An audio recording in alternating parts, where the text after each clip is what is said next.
Friends, आप सभी का स्वागत है आपके अपने ही यूट्यूब चैनल LGR स्टडी में। दोस्तों, जैसा कि आप सभी जान रहे हैं कि इस वीडियो सीरीज में हम लोग क्लास 10th यानी कि मैट्रिक बोर्ड एग्जाम के बेहतर तैयारी के लिए साइंस यानी कि विज्ञान के महत्वपूर्ण ऑब्जेक्टिव क्वेश्चन का चैप्टर वाइज तैयारी करते हैं। आपको बता दें कि आज यह इस वीडियो सीरीज का 13 नंबर वीडियो है।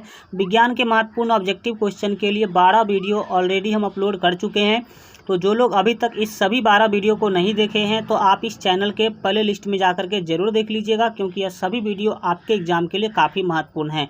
आप सभी को पता होगा कि अभी जो है हम लोग फिजिक्स का जो है ऑब्जेक्टिव क्वेश्चन का जो है चैप्टर वाइज तैयारी कर रहे हैं। और आपको बता दें कि फिजिक्स के 4 चैप्टर को जो है हम लोग जो है पूरा कंप्लीट कर चुके हैं, उसके सभी ऑब्जेक्टिव क्वेश्चन को। और आज के क्लास में फिजिक्स का जो आपका 5वां चैप्टर है, भौतिकी का जो आपका 5वां चैप्टर जिसका नाम है ऊर्जा के स्रोत, 5वां चैप्टर जो है ऊर्जा के स्रोत, इस चैप्टर से संबंधित सभी महत्वपूर्ण ऑब्जेक्टिव क्वेश्चन को आज के इस वीडियो में हम डिस्कशन करने वाले हैं। और इस तरह से आपका फिजिक्स जो है पूरा कंप्लीट हो जाएगा, फिजिक्स आपका पूरा जो है कंप्लीट हो जाएगा। तो इसके बाद आप सभी को पता होगा कि विज्ञान यानी कि साइंस में फिजिक्स, केमिस्ट्री और बायोलॉजी होता है। तो फिजिक्स आज आपका पूरा कंप्लीट हो जाएगा। तो आप लोग कमेंट के माध्यम से ज़रूर बता दीजिएगा कि अब आपका बायोलॉजी स्टार्ट किया जाए या केमिस्ट्री स्टार्ट किया जाए। तो आप बायोलॉजी पढ़ना चाहते हैं कि पहले केमिस्ट्री पढ़ना चाहते हैं, कमेंट में ज़रूर बताइएगा। जिसका ज़्यादा कमेंट होगा वो सब्जेक्ट हम क्या करेंगे, अगले क्लास में आपका जो है चालू कर देंगे। चलिए जो है आज का वीडियो शुरू करते हैं। आगे बढ़ने से पहले आपको बता दें कि अगर आप भी LGR स्टडी का जो ऑफिशियल ऐप है, यह वाला जो ऑफिशियल ऐप है LGR स्टडी का, आप भी डाउनलोड करके रखे हैं और इसको अपडेट अभी तक नहीं किए हैं तो ज़रूर अपडेट जो है आप लोग कर लीजिएगा। यहाँ पर आप देख सकते हैं यह जो ऐप है जिस पर आपका जो है 10th 12th ITI polytechnic paramedical सभी चीज़ का जो स्टडी मटेरियल इस पर दिया गया है। और यह ऐप आप भी जो है डाउनलोड करके रखे हुए हैं, इंस्टॉल करके रखे हुए हैं। और अगर अभी तक इसको आप अपडेट नहीं किए हैं तो अभी का अभी जो है इसको अपडेट कर लीजिएगा, क्योंकि आपको बता दें कि इस ऐप में बहुत सारा प्रॉब्लम आ रहा था जिसको ठीक करके अपडेट कर दिया गया है। तो आप लोग भी इसको ज़रूर से ज़रूर अपडेट कर लीजिएगा। अपडेट करना कैसे है, ऐसे जैसे आप खोलिएगा तो ये होम पेज आपको दिखेगा और इस पर यहाँ पर आप देख सकते हैं कि बगल में जो 3 डॉट दिखाई दे रहा है, इस पर जैसे ही आप क्लिक कीजिएगा, इस पर 3 डॉट पर क्लिक कीजिएगा तो इस तरह का ऑप्शन खुल के आएगा। और यहाँ पर आप देख सकते हैं कि रेट अस का ऑप्शन है और रेट अस वाले ऑप्शन पर आप क्लिक करके आप इसको अपडेट कर सकते हैं। जैसे देखिए हम इस पर क्लिक करते हैं तो क्लिक करने के बाद यहाँ पर आप देख सकते हैं कि अपडेट का ऑप्शन यहाँ पर आ रहा है। इस पर क्लिक करके आप जरूर अपडेट कर लीजिएगा। और जो लोग अभी तक इस ऐप को डाउनलोड नहीं किए हैं तो इस वीडियो के डिस्क्रिप्शन में लिंक मिल जाएगा, वहाँ से डाउनलोड कर लीजिएगा। काफ़ी महत्वपूर्ण ऐप है आपके लिए।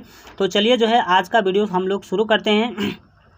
आज का जो आपका फर्स्ट महत्वपूर्ण क्वेश्चन है, यहाँ पर आप देख सकते हैं क्वेश्चन के द्वारा बोला जा रहा है कि गर्म जल प्राप्त करने के लिए हम सौर ऊर्जा तापक का उपयोग किस दिन नहीं कर सकते हैं। गर्म जल प्राप्त करने के लिए यानी कि आपको क्या करना है, गर्म जल प्राप्त करना मतलब पानी को गर्म करना है। तो यहाँ पर आप जो है किस दिन सौर ऊर्जा तापक का प्रयोग नहीं कर सकते हैं। तो याद रखिएगा कि यहाँ पर आपका जो बी ऑप्शन है बिल्कुल से होगा, बादलों वाला दिन जो है आप सौर ऊर्जा तापक का प्रयोग नहीं कर सकते हैं, क्योंकि सौर ऊर्जा तापक जो है सूर्य के धूप से काम करता है और जिस दिन बादल होगा उस दिन आप इसका उपयोग, सौर ऊर्जा तापक का उपयोग नहीं कर सकते हैं। नेक्स्ट है आपका 2 नंबर क्वेश्चन के द्वारा पूछा जा रहा है कि निम्नलिखित में से कौन जैव मात्रा ऊर्जा स्रोत का उदाहरण नहीं है। जैव मात्रा ऊर्जा स्रोत का उदाहरण कौन नहीं है। तो 2 का यहाँ पर आपका सी ऑप्शन से होगा। याद रखिएगा कि नाभिकीय ऊर्जा जो है इसमें जैव मात्रा ऊर्जा स्रोत जो है नहीं पाया जाता है। जैव मात्रा किसको कहते हैं, आपको बता दें कि जैव मात्रा कौन है जिसमें जीव से संबंधित कुछ न कुछ उसमें अवशेष हो। तो लकड़ी भी जीव से बनता है, जैव मतलब जो आपका पेड़ पौधा जैविक होता है। गोबर गैस में भी आपका कहीं ना कहीं जीव से रिलेटेड ही सारे चीज़ होते हैं। कोयला भी आपका लकड़ी से बनता है, तो ये भी आपका जैव मात्रा होगा। लेकिन नाभिकीय ऊर्जा जो है इसमें जीव से संबंधित कोई भी जो है इसका पार्ट नहीं होता है। नेक्स्ट आप देखेंगे जो आपका 3 नंबर महत्वपूर्ण क्वेश्चन है, यहाँ पे आपका हल्का बड़ा कर देते हैं। 3 नंबर क्वेश्चन के द्वारा आपसे पूछा जा रहा है कि जितनी ऊर्जा स्रोत हम उपयोग में लाते हैं उनमें से अधिकांश सौर ऊर्जा को निरूपित करते हैं। निम्नलिखित में से कौन सा ऊर्जा स्रोत अंततः सौर ऊर्जा से जो है व्युत्पन्न नहीं है। सौर ऊर्जा से व्युत्पन्न कौन सा ऊर्जा स्रोत नहीं है, यह आपको बताना है।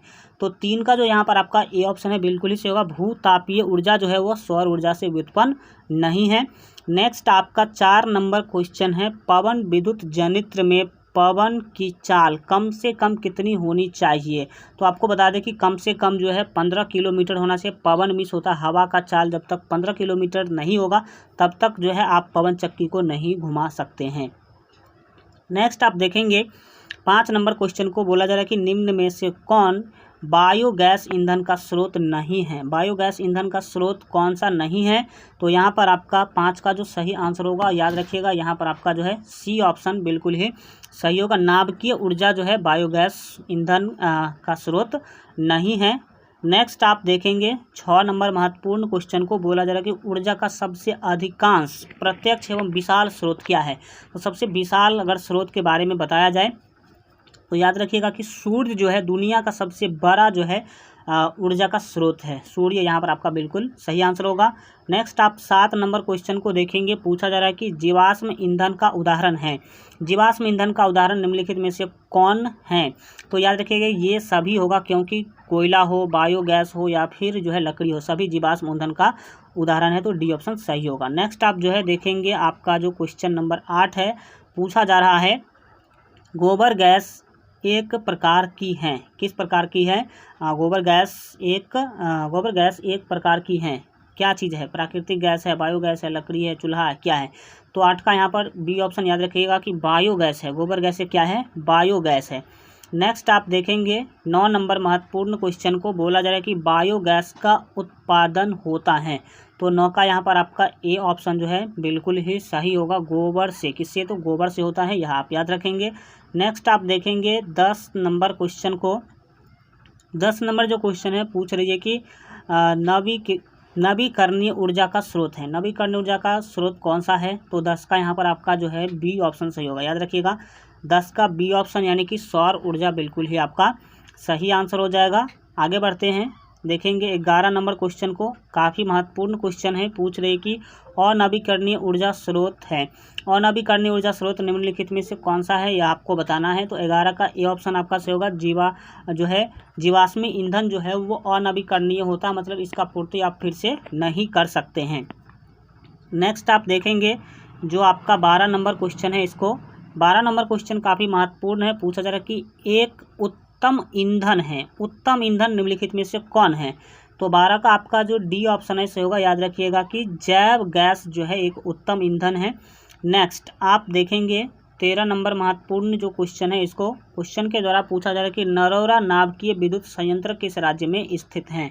तो 13 का आपका सही आंसर सी हो जाएगा। याद रखिएगा उत्तर प्रदेश। कहाँ, तो उत्तर प्रदेश में नरोरा स्थित है। नेक्स्ट आप जो है 14 नंबर क्वेश्चन को देखेंगे, पूछा जा रहा है कि प्राचीन काल में ऊष्मीय ऊर्जा का सबसे अधिक सामान्य स्रोत था। सबसे अधिक सामान्य स्रोत क्या था। तो 14 का यह जो है यहाँ पर आपका बिल्कुल जो आपका सही आंसर होगा बी होगा। याद रखिए लकड़ी। लकड़ी जो प्राचीन समय में सबसे अधिक उपयोग में लाया जाता था ईंधन के रूप में, ठीक है। नेक्स्ट आप 15 नंबर क्वेश्चन को देखिए, बोला जा रहा है कि जीवाश्मी ईंधन ऊर्जा के हैं। जीवाश्मी ईंधन ऊर्जा के हैं, ऊर्जा के क्या हैं, कौन सा स्रोत है, नवीकरणीय अनवीकरणीय। तो यहाँ पर 15 का जो सही आंसर होगा वो बी होगा। डैट मीन्स याद रखेंगे अनवीकरणीय स्रोत होता है कौन सी, तो जीवाश्म ईंधन ऊर्जा जो है वह। नेक्स्ट 16 नंबर क्वेश्चन देखिए, पूछा जा रहा है कि सरदार सरोवर बांध किस नदी पर बना है। तो 16 का यहाँ पर सी ऑप्शन आपका सही होगा। नर्मदा नदी जो है आप याद रखेंगे, सरदार सरोवर बांध जो है नर्मदा नदी, ठीक है। नेक्स्ट है आपका 17 नंबर क्वेश्चन, पूछा जा रहा है कि टिहरी बांध किस नदी पर बना है। तो 17 का यहाँ पर आपका ए ऑप्शन से होगा। गंगा नदी पर टिहरी बांध बना है, आप याद रखेंगे बिहार के अंदर है, ठीक है। नेक्स्ट आपका जो है 18 नंबर क्वेश्चन है कि जैव गैस एक उत्तम ईंधन है क्योंकि इसमें मीथेन गैस पाई जाती है।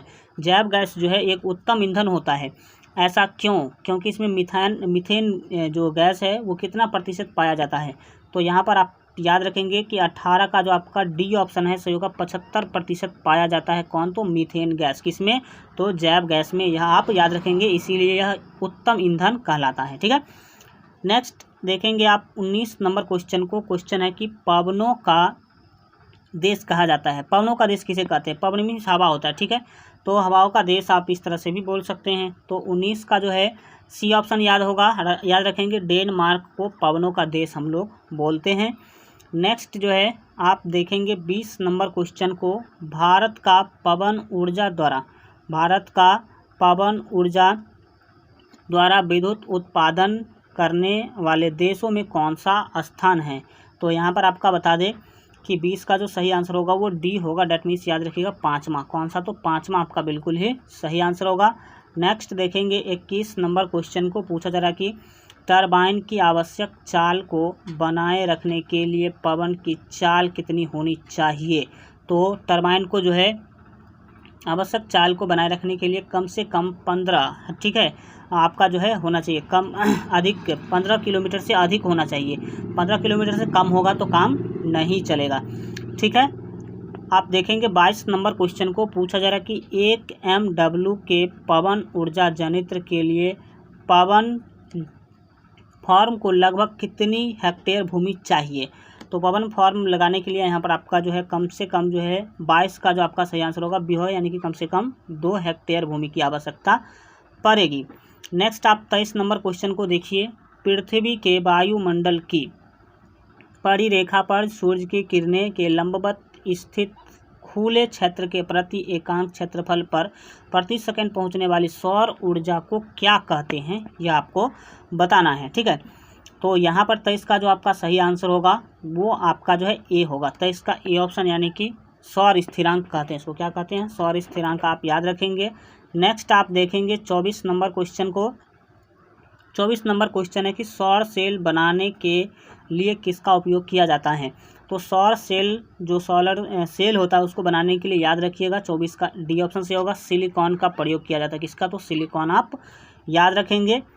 नेक्स्ट 25 नंबर क्वेश्चन है कि मानव निर्मित उपग्रहों तथा अंतरिक्ष अन्वेषक, ठीक है, अंतरिक्ष अन्वेषक युक्तियों जैसे कि मार्स ऑर्बिटों में किसका उपयोग प्रमुख ऊर्जा स्रोत के रूप में किया जाता है। तो वहाँ पर प्रमुख ऊर्जा स्रोत क्या होता है मार्स ऑर्बिटों में। तो 25 का आप याद रखेंगे कि ए ऑप्शन आपका सही होगा, सौर ऊर्जा बिल्कुल ही सही होगा, क्योंकि जितने भी अंतरिक्ष यान हम लोग भेजते हैं तो वो किससे चलती हैं, सौर सेल से चलता है, सौर ऊर्जा से चलता है। नेक्स्ट आप 26 नंबर क्वेश्चन को देखिए, पूछा जाएगा कि बांध के द्वार पर स्थापित टरबाइन ज्वारीय ऊर्जा को किसमें रूपांतरित करती हैं। तो ज्वारीय ऊर्जा को वो आपको यहाँ पर बताना है किसमें जो है बदलती हैं। तो 26 का यहाँ पर आपका जो बी ऑप्शन है सही होगा, विद्युत ऊर्जा में बदलती है। किसमें, तो विद्युत ऊर्जा आप याद रखेंगे। नेक्स्ट है आपका 27 नंबर क्वेश्चन, पूछा जा रहा है कि OTEC विद्युत संयंत्र केवल तभी प्रचलित होती हैं जब महासागर के पृष्ठ पर जल का ताप तथा 2 किलोमीटर तक की गहराई पर जल के ताप में अंतर हो। कितना अंतर होना चाहिए टेम्परेचर में। तो 27 का यहाँ पर आपका सी ऑप्शन जो है सही होगा, 20 डिग्री सेल्सियस का जो है टेम्परेचर में अंतर होना चाहिए। नेक्स्ट आप देख लेंगे 28 नंबर क्वेश्चन को, पूछा जा रहा है कि भौमिकीय परिवर्तनों के कारण, यहाँ पर आपको बताना है कि भौमिकीय परिवर्तनों के कारण भूपर पट्टी में गहराइयों पर प्राप्त क्षेत्रों में होता क्या है कि पिघली चट्टानें ऊपर के धकेल दी जाती हैं। पिघल जो चट्टान जाती है ऊपर धकेल दी जाती हैं, जो कुछ क्षेत्रों में एकत्र हो जाती हैं। इस क्षेत्रों को क्या कहते हैं। जो चट्टान पिघल जाती है उसको ऊपर धकेल दिया जाता है और वो विस्फोट के रूप में बाहर आ जाती है। तो जिस क्षेत्र पर वो फैल जाती है इस क्षेत्र को क्या कहा जाता है। तो 28 का आप याद रखेंगे, बी ऑप्शन आपका सही होगा, तप्त स्थल कहते हैं, क्योंकि गर्म वहाँ पर क्या है, लार्वा के रूप में वहाँ पर जो है देखने को मिलता है, ठीक है। नेक्स्ट आप देखेंगे 29 नंबर क्वेश्चन है कि सूर्य तथा अन्य तारों की विशाल ऊर्जा के स्रोत हैं। सूर्य तथा अन्य तारों की विशाल ऊर्जा की नहीं होगा, यहाँ पर याद रखिए ये किस होगा, किस विशाल ऊर्जा के स्रोत हैं, सूर्य और अन्य तारा जो है वह। तो 29 का यहाँ पर आपका जो है ए ऑप्शन सही होगा, याद रखिएगा। नाभिकीय संलयन का जो है विशाल एक क्या है, वह स्रोत है।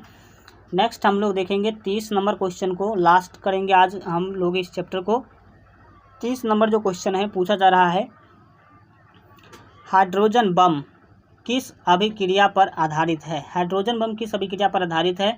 तो 30 का यहाँ पर जो आपका सही आंसर होगा वो बी होगा। याद रखिएगा कि नाभिकीय संलयन पर हाइड्रोजन बम आधारित है। नेक्स्ट है आपका 31 नंबर क्वेश्चन, तारापुर नाभिकीय विद्युत संयंत्र किस राज्य में स्थित है?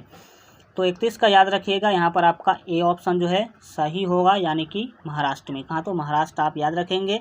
नेक्स्ट आप देखेंगे 32 नंबर जो क्वेश्चन है पूछा जा रहा, 32 नंबर क्वेश्चन के द्वारा राणा प्रताप सागर नाभिकीय विद्युत संयंत्र किस राज्य में स्थित है?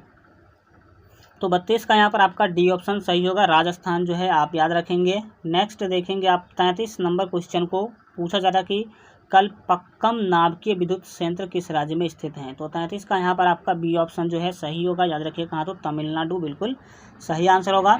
नेक्स्ट आप 34 नंबर क्वेश्चन को देखिए, पूछा जा रहा कि काकरापार नाभिकीय विद्युत संयंत्र किस राज्य में स्थित है? तो 34 का जो यहाँ पर आपका बिल्कुल ही सही आंसर होगा वो सी होगा, डैट मीन्स याद रखिएगा। कहाँ? तो गुजरात आपका बिल्कुल सही आंसर होगा।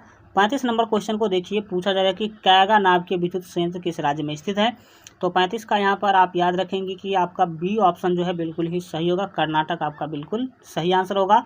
नेक्स्ट आप देखेंगे 36 नंबर क्वेश्चन जो है पूछा जा रहा है कि निम्नलिखित में से कौन सा ऊर्जा का नाम जो है नवीकरणीय स्रोत है? कौन सा नवीकरणीय स्रोत के बारे में बताना है? तो 36 का डी ऑप्शन आपका सही होगा, इनमें से कोई नहीं, क्योंकि जैव मात्रा हो या फिर कोयला हो, पेट्रोलियम हो, इनमें से कोई भी ऊर्जा स्रोत जो है वो नवीकरणीय नहीं है। नेक्स्ट आप 37 नंबर क्वेश्चन को देखिए, निम्न में से उत्तम ऊर्जा स्रोत कौन सा है? तो उत्तम ऊर्जा स्रोत आपको ऑप्शन के अनुसार आंसर देना है। तो 37 का बी ऑप्शन यानी कि लकड़ी आपका इस ऑप्शन के अनुसार सही होगा। नेक्स्ट आपका 38 नंबर क्वेश्चन जो है पूछा जाए कि निम्न में से कौन सा स्वच्छ ऊर्जा स्रोत है? तो 38 का यहाँ पर सी ऑप्शन आप याद रखेंगे, प्राकृतिक गैस जो है स्वच्छ है, इसमें प्रदूषण नहीं के बराबर होता है। 39 नंबर क्वेश्चन है कि कौन सा परंपरागत ऊर्जा स्रोत है? तो परंपरागत ऊर्जा स्रोत के बारे में बता दे। ए ऑप्शन आपका बिल्कुल सही होगा, जैव मात्रा यानी कि बायो मास आपका बिल्कुल ही सही आंसर होगा। इस तरह से आपका यह चैप्टर भी पूरा क्या हो गया, 100% कंप्लीट हो गया। आप लोग कमेंट के माध्यम से बता दीजिएगा कि अगले क्लास में हम फिजिक्स से स्टार्ट करें या केमिस्ट्री स्टार्ट करें। आज के लिए इतना ही रखते हैं। आज का वीडियो कैसा लगा कमेंट के माध्यम से जरूर बताइए। जो लोग अभी तक इस चैनल को सब्सक्राइब नहीं किए हैं तो सब्सक्राइब के लाल बटन को दबा करके चैनल को सब्सक्राइब कर लीजिए। बगल में घंटी का निशान आएगा, उस पर भी क्लिक करके ऑल पर सेलेक्ट कर लीजिएगा, ताकि आगे आने वाले सभी वीडियो का नोटिफिकेशन सबसे पहले आपको मिल सके। और जो लोग मैट्रिक बोर्ड एग्जाम की बेहतर तैयारी के लिए अभी तक आप हमारे मोबाइल ऐप को डाउनलोड नहीं किए हैं तो डाउनलोड कर लीजिएगा। जो लोग पहले से डाउनलोड करके रखे हैं तो उसको अपडेट जरूर कर लीजिएगा, क्योंकि बहुत महत्वपूर्ण वहाँ पर जो है आप लोगों के लिए जो सेक्शन जोड़ दिया गया है। चलिए मिलते हैं अगले वीडियो में, तब तक अपना ख्याल रखिए और LGR स्टडी देखते रहिए।